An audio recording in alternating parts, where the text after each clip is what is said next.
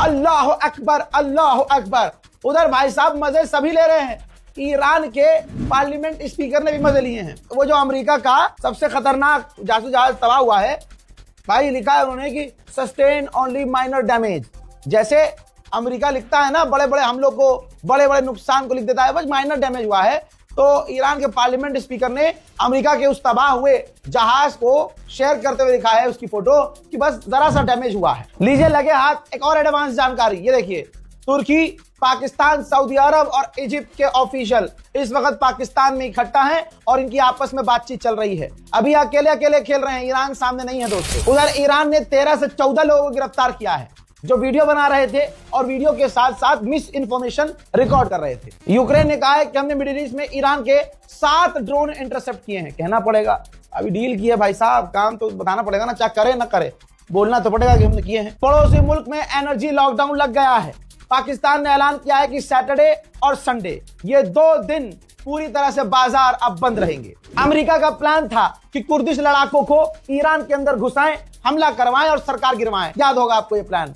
हजरत तुर्की के साथ साथ अरब के दूसरे भी देश भड़क रहे थे और अमेरिका से कह रहे थे ये सही नहीं होगा। कुर्द आसपास के दूसरे इलाकों में भी है। ईरान इनको निशाना बनाने के चक्कर में दूसरे देशों पर हमला करने लगेगा, मामला बहुत ज्यादा बढ़ जाएगा। फिर आप क्या करोगे? अरब देश के बारे में जानकारी है, खासकर तुर्की भाग रहा था पूरी तरह से अमेरिका पे। ये कौन सा तुम्हारा प्लान है?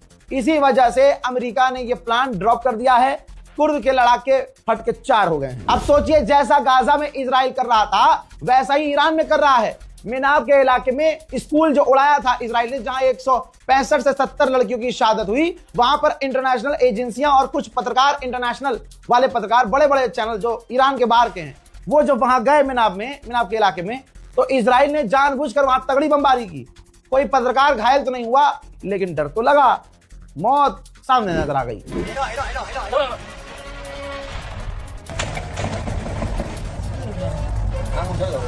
हजरात, इसके बाद आप बता दूं कि ईरान के यज़्द के इलाके में, तस्वीर देखिए, यज़्द के इलाके में ईरान पर हमला हुआ है। लेकिन कुल मिलाकर ईरान ने फुल मजा लिया है, पूरा बदला सूझ समझ लिया है। अमेरिका और इजराइल के तमाम एयर डिफेंस सिस्टम फेल हो गए हैं। मैं तो कहता हूं तमाम देशों से कि मोदी सरकार के जो चाहने वाले हैं भारत में, वो इजराइल के बहुत फैन हैं और इनका पिछवाड़ा डिफेंस सिस्टम से कम नहीं है। इनको ले जाइए भक्तों को मिडिल ईस्ट में, इनकी चड्डी उतार के घोड़ा बना के उल्टा लिटा दीजिए, मिसाइल आएगी, उछल उछल के लपकेंगे। समझ रहे हैं? बहुत टैलेंटेड आदमी है भाई। जो आदमी दिन में मूत पिए, रात को गोबर खा के सो जाए और हर चीज में मोदी मोदी कहे, वो कितना टैलेंटेड होगा यार। फिलहाल के इस रिपोर्ट में इतना ही। जय हिंद।